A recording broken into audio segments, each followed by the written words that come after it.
Assalamu alaikum wa rahmatullahi ta'ala wa barakatuh. Bonjour à toutes et à tous. Bienvenue sur ma chaîne YouTube Inside Telecom. Aujourd'hui, sur le deuxième podcast des métiers télécoms, je vous parle d'un métier qui est pas très connu mais essentiel dans l'évolution des réseaux mobiles, qui est le métier d'ingénieur trial, là où la techno commence.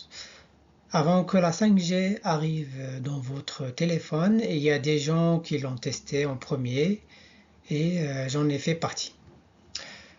Marseille, premier site pilote 5G chez Orange France, une de mes plus grandes expériences qui était à l'époque le tout premier site pilote de 5G d'Orange en France. Ça veut dire que j'ai fait partie des premiers ingénieurs du pays à tester la 5G Orange en conditions réelles sur le réseau live.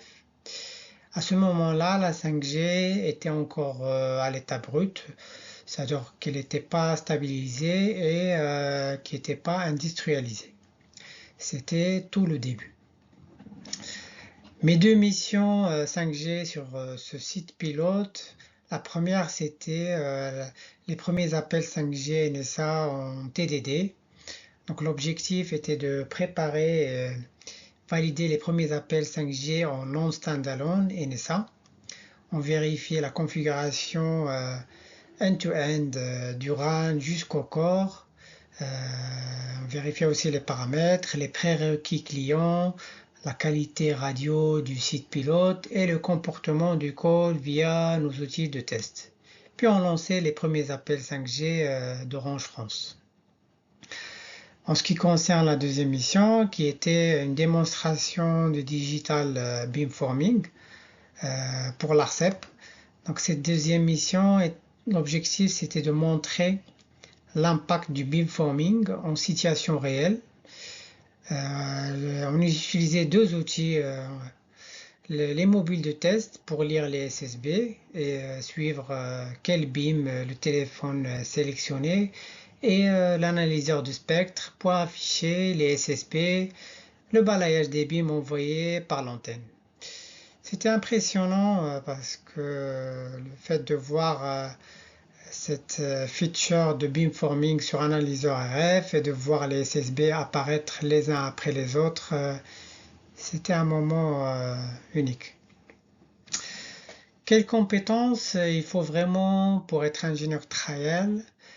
Le métier est unique parce qu'il demande un vrai mélange de compétences techniques et aussi de terrain et d'analyse. Première chose, la configuration et réseau. Il faut être capable de se connecter en SSH par exemple à une BBU. Chez Nokia on appelle ça l'AirScale. Tout en manipulant les commandes Unix. Pas besoin d'être expert mais il faut être à l'aise en command line.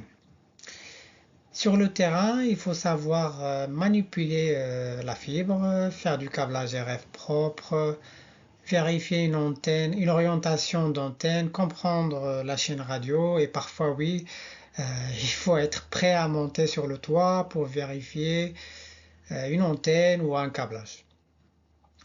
Pour les compétences radio, il faut avoir les bases sur la radio, quoi, les RSRP, RSRQ, SINR, c'est quoi un BIM, c'est quoi un SSB, c'est quoi un tram TDD, la puissance, le MIMO, et globalement tout le comportement NSA. Donc l'objectif c'est d'interpréter ce que tu mesures.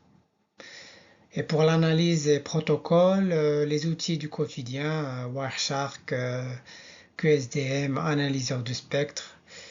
Il y a aussi les notions IP pour faire du ping, le routage. C'est du concret, il n'y a pas beaucoup de théorie. Tu vois immédiatement si quelque chose cloche avec ces outils-là. Pour le terrain, il faut aimer tester en conditions réelles, gérer les imprévus, comprendre l'environnement radio et dialoguer surtout avec le client. Pourquoi j'aime ce métier? Parce que c'est un métier où tu es tout au début de la technologie, tu découvres la 5G avant tout le monde, tu apprends vite et beaucoup même. Tu fais du terrain et de la technique. Chaque jour est différent, c'est un mélange entre RF, réseau, protocole et terrain. Donc pour conclure, être ingénieur trial, c'est de participer aux premiers instants d'une technologie que des millions de gens utiliseront ensuite. C'est formateur, c'est concret et technique. Et Marseille restera une expérience unique. Euh, le fait de voir la 5G Orange France se lever pour la première fois, être là pour la valider. Merci d'avoir regardé ce podcast. J'espère que vous avez aimé le contenu. N'hésitez pas à partager avec vos amis et de s'abonner bien évidemment car on va découvrir ensemble d'autres métiers d'avenir sur les télécoms. À très bientôt. Ciao.